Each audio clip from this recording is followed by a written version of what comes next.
las tramas del tiempo, familia, género, memorias, derechos y movimientos sociales, de Elizabeth Shelin, que es una de nuestras antologías esenciales.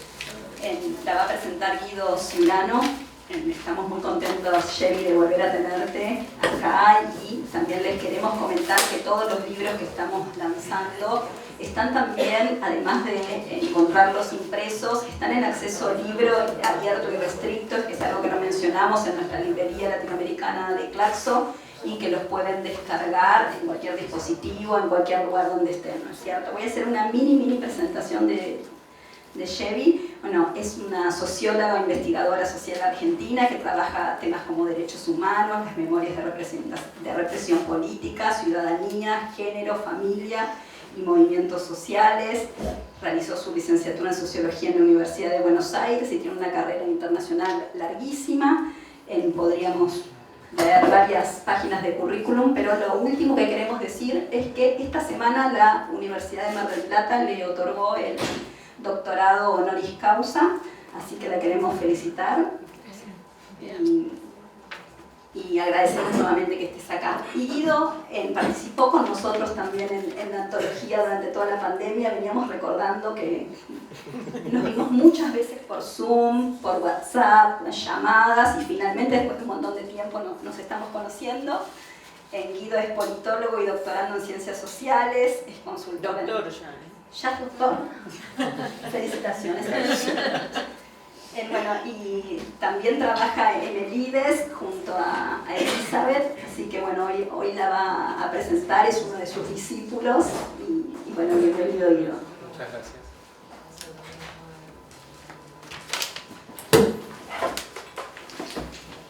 ¿Se escucha bien? Sí. Bueno, en primer lugar, gracias a Claxo por la invitación, a Karina, a Fernanda y a Chevy. La consigna fue que la presentación tenía que ser dinámica, así que voy directo al punto.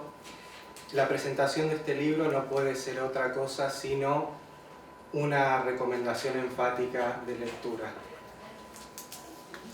Allá en la pandemia por Zoom, cuando se hizo la primera presentación del libro con el Zoom lleno de colegas de muchos años y la transmisión en vivo por redes sociales, visto por un montón de gente de universidades e institutos de toda América Latina,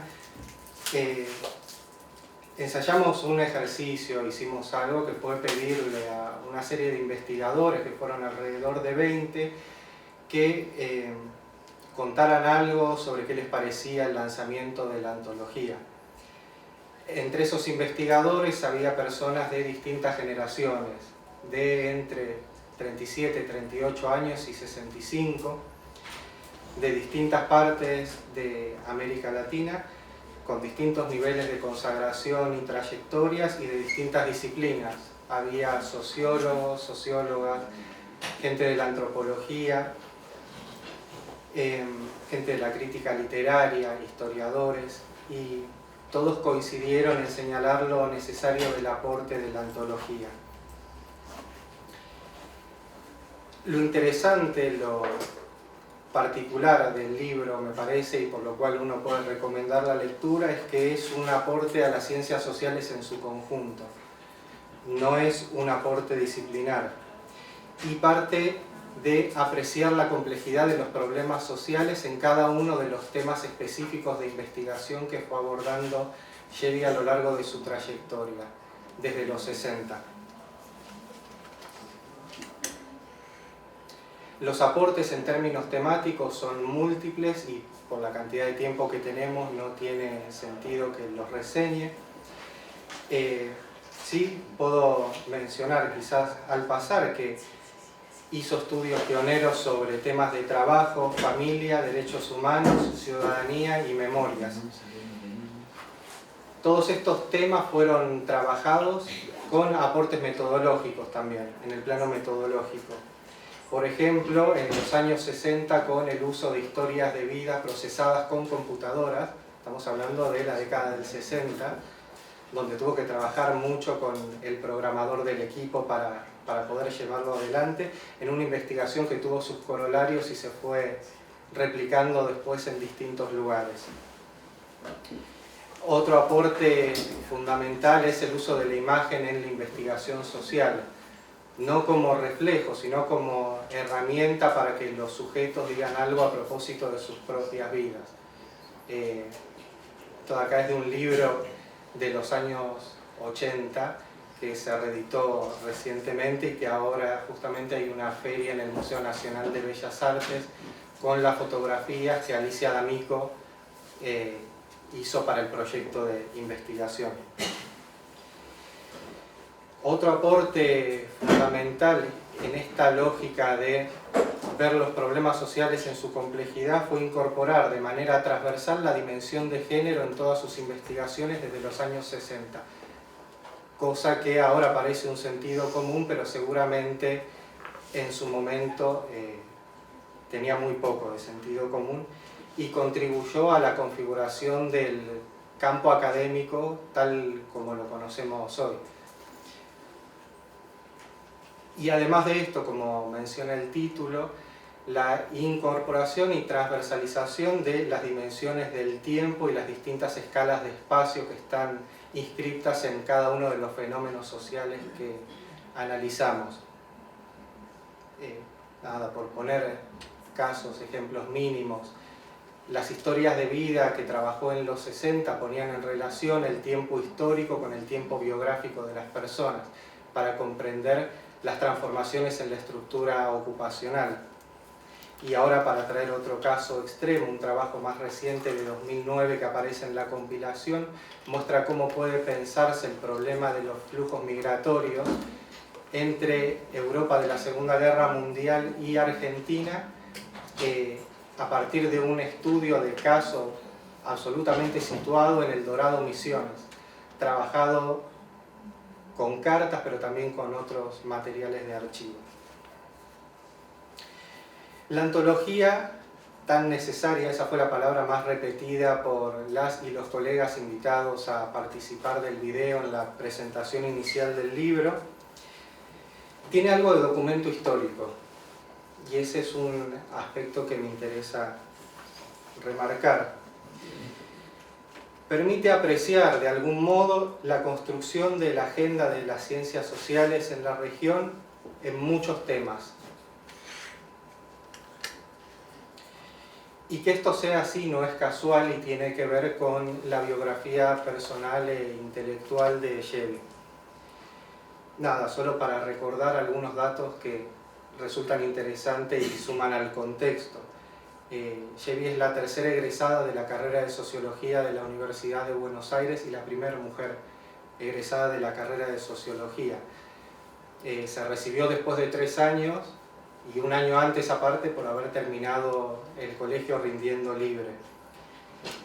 Después de eso se fue 9 años de la Argentina al calor de la necesidad de formación y también de la coyuntura política nacional que no hacía del país el mejor lugar para desarrollar investigaciones. Antes de eso fue de primera o segunda camada de becarios de iniciación a la investigación del CONICET y estando en el exterior hizo su doctorado en un tiempo récord de 2 años en la Universidad de Texas, en Austin. Esos 9 años que estuvo fuera de la Argentina vivió en Estados Unidos, en México y en Brasil. Y parte del tipo de agenda de investigación que forjó y de las temáticas y de los lugares que fue trabajando en sus investigaciones tienen que ver con ese derrotero, con haber desarrollado parte de su carrera fuera del país. Estando fuera del país también entabló los vínculos personales e institucionales que posibilitaron durante la última dictadura militar en buena parte hacer investigación social en Argentina. Esto de acá por sus contactos y lugares institucionales en la Fundación Ford, la Fundación MacArthur, el Social Science Research Council. Cuando volvió a la Argentina, en plena dictadura, fundó el Centro de Estudios de Estado y Sociedad, desde el cual se desarrollaron varias de las investigaciones que figuran en el libro. Y de vuelta acá, como para salir un poco del sentido común que tenemos hoy, desarrollar en los 70 y principios de los 80 investigaciones sobre familia o sobre sectores populares urbanos no tenía nada de sentido común en ese momento, incluso era peligroso. Las estrategias de investigación que se llevaron adelante para poder realizar estas investigaciones aparecen en el libro y tienen algo de archivo.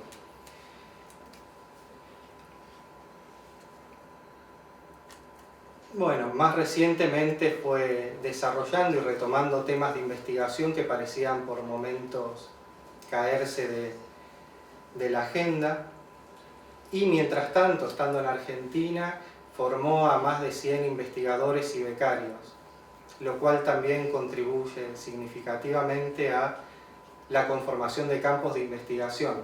Por ejemplo, los estudios sobre memoria tenían una impronta muy anclada en los trabajos de la Segunda Guerra Mundial, y ella trajo y le puso un enfoque latinoamericano a eso y se preguntó qué pasaba en el cono sur de América Latina, lo cual de algún modo implica dos descentramientos: un descentramiento respecto de lo que eran los estudios de memoria en ese momento, pero un descentramiento también respecto de la agenda de investigación que se estaba llevando adelante en el cono sur de América Latina en ese momento a partir de las transiciones a la democracia, que estaban predominantemente enfocados a comprender cómo habían sido los cambios institucionales, pero la pregunta sobre cuál había sido la experiencia de las personas y cómo tramitaban ese pasado reciente no estaba en la agenda en ese momento.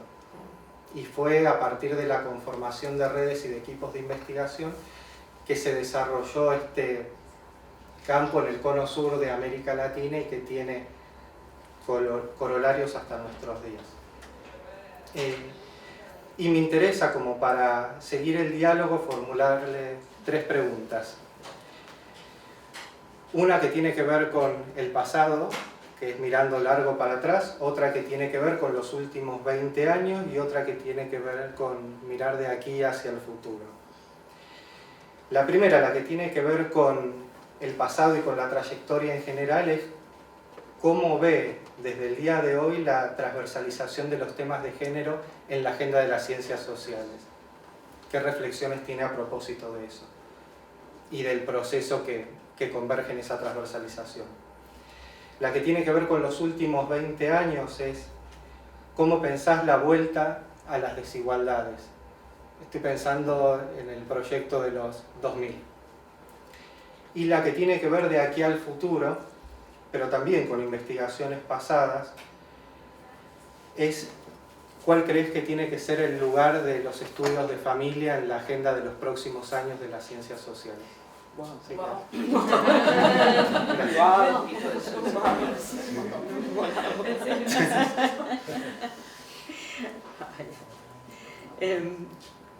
Bueno, gracias Guido y gracias a Claxo. Gracias en primer lugar, me recuerdo ese encuentro con Karina hace ya varios años, en que Karina me dijo, hacemos una antología de tus trabajos. Y yo dije, bueno, si quieren, pero bueno, ¿cuánto trabajo es? Y me dijo, no es trabajo para vos. Hay que elegir a 2 o 3 personas, o a una, o a quien sea, que se ocupen ellos de armar la antología. ¿Verdad? Más o menos. Sí, las 3 personas que armaron la antología, mis colegas Sebastián Pereira, Ludmila da Silva Catela y Marcela Cerruti, trabajaron un montón. O sea, los elegimos a ellos, a ellas, porque representaban los 3 grandes ejes o grandes líneas temáticas de mi trayectoria. Una tenía que ver con familia, vida cotidiana, y ahí Marcela Cerruti había sido alguien con quien yo había trabajado, que nos acompañamos a lo largo de muchos años, aunque ella es bastante más joven que yo. Sebastián Pereira trabajaba temas de ciudadanía y movimientos sociales, entonces era alguien para llevar adelante la tarea, y Ludmila da Silva Catela fue y siguen siendo los 3, bueno, pero Ludmila una primero una becaria, pero después una colega en todos los temas que tienen que ver con memorias, y que me enseñó también muchas cosas que tienen que ver con un cambio de perspectiva, si se quiere. Esto es muy argentino y muy porteño. El porteñocentrismo argentino, que decimos Argentina y no salimos de la General Paz, es insólito. Tan insólito que, bueno, yo tengo un libro que se llama, ¿cómo se llama? Vida cotidiana y cambio institucional o algo así en la Argentina de los 90, y no hay nada que vaya más allá de 10 kilómetros de los límites de la ciudad de Buenos Aires, y lo llamamos Argentina. Bueno, cómo pensar en una Argentina federal o cómo mirar las escalas de lo local a lo global de una manera diferente es algo que sí entra en mis trabajos de los últimos 30 años, pero no los anteriores. Entonces, bueno, aquí hay algo, bueno, vuelvo a la antología, de agradecimiento y de sentirme como, a ver, no sé, por un lado abrumada, por otro lado asombrada. Cuando hicieron la primera compilación, eligiendo y preguntándome y sacando duplicaciones y tratando de ver qué es lo que valía la pena y qué sé yo, y se entregó a Claxo un borrador de 1300 páginas. Entonces la primera cosa, dijeron, Claxo, ¿no? Hay que cortar. Entonces hubo unas peleas de cortes que no se pueden imaginar para llegar a 1100, que es la versión que está online. Pero para ponerla en papel había que seguir cortando. Entonces, bueno, ahí digo que me sentí abrumada, dije, ¿y qué contribución a la contaminación de tinta y papel he hecho en el mundo? Ya basta, no debo escribir, no debo usar ni un pedacito de tinta, ni un pedacito de papel, ni un pedacito de litio. Más, basta. Y además, bueno, además de eso escribieron un ensayo introductorio realmente admirable. Además no necesariamente se conocían mucho entre ellos tres, ¿no? O sea, fue un trabajo pre-pandemia y pandemia, o sea, mucho hecho a partir de diálogos de ese estilo. El resultado es esto, y esto yo estoy feliz y al mismo tiempo, como les digo, asombrada porque me hizo mirar mi trayectoria de una manera que yo normalmente no la miro. Yo hago, y entonces otra de las cosas que pasaron ahí es que ahí sí aparece esta idea de que las cuestiones de la dimensión de género y un enfoque de género, pero más allá, un paso más, una perspectiva feminista que va más allá de un enfoque descriptivo donde ponemos varones y mujeres o cosas por el estilo, es algo que uno fue construyendo a lo largo de las décadas, que no estaba, o sea, la propia palabra género no existía. Entonces, empezar a preguntarse distintos temas fue algo muy significativo en distintos momentos. Hoy en día es algo del sentido común, más o menos. Vamos a ver, hay un Congreso Mundial de Ciencia Política en julio acá en Buenos Aires. Yo quiero ver el programa, porque en la ciencia política no hay muchas manuelas. La verdad. Pero bueno, está mucho más generalizado, mucho más aceptado.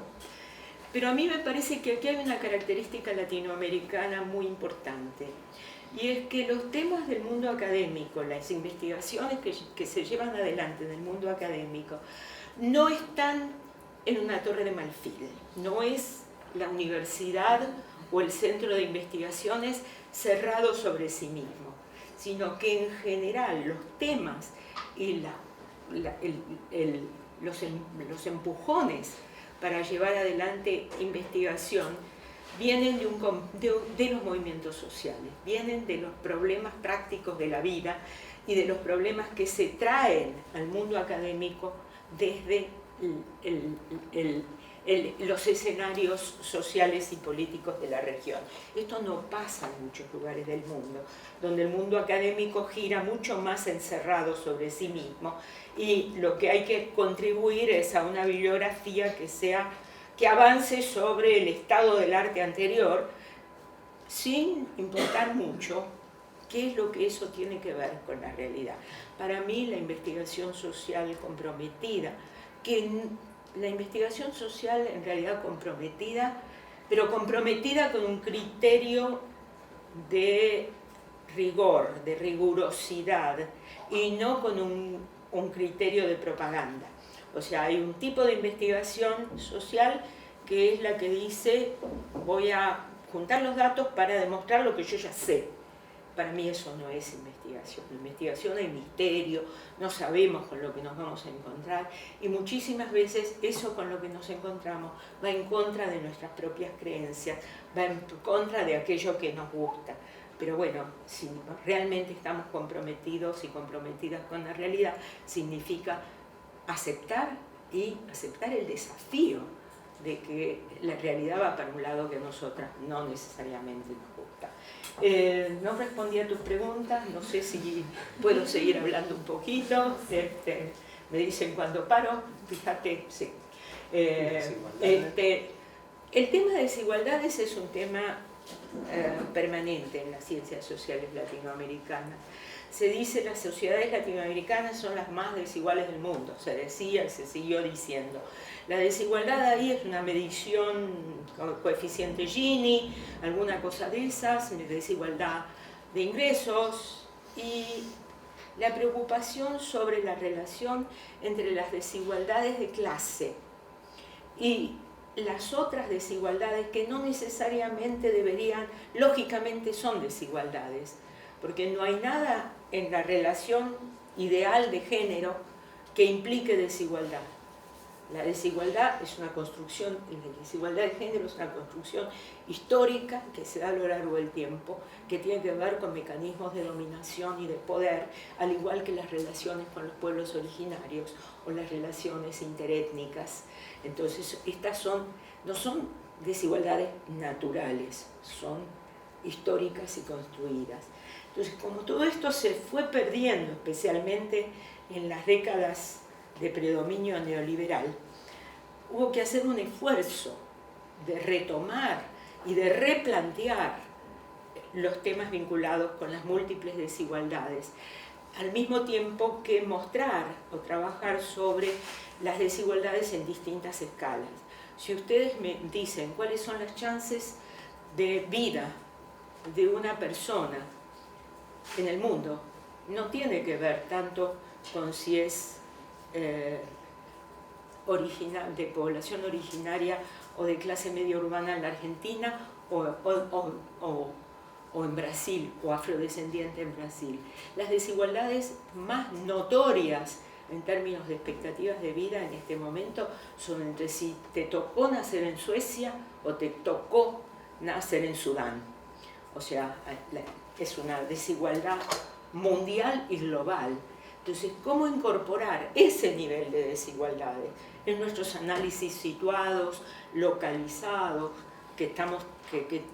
y cuáles son los entrelazamientos entre eso que está allá y lo que vivimos en situaciones concretas? Todo esto que vos preguntás sobre desigualdades, que sí estaban presentes en trabajos anteriores, lo desarrollamos mucho más en estos últimos 15 años, diría yo, porque hay un resurgimiento del tema de desigualdades como cuestión de conflicto social y no solamente de pensamiento académico. Y aquí tanto el género como esto que ahora está tan de moda, que ¿cómo se llama? Siempre me olvido la palabra porque no me gusta. Interseccionalidades. Porque parece como que se descubrió la pólvora con las interseccionalidades, cuando que las condiciones de las mujeres negras en Brasil son diferentes de las del hombre blanco. Es algo que se sabía hace mucho tiempo y que si no se toma en cuenta las distintas dimensiones no vamos a ir a ningún lado. Bueno, pero esta es un poquito la reflexión que se me ocurre. Y para el futuro, sigamos al futuro, que veamos qué pasa más adelante. Gracias.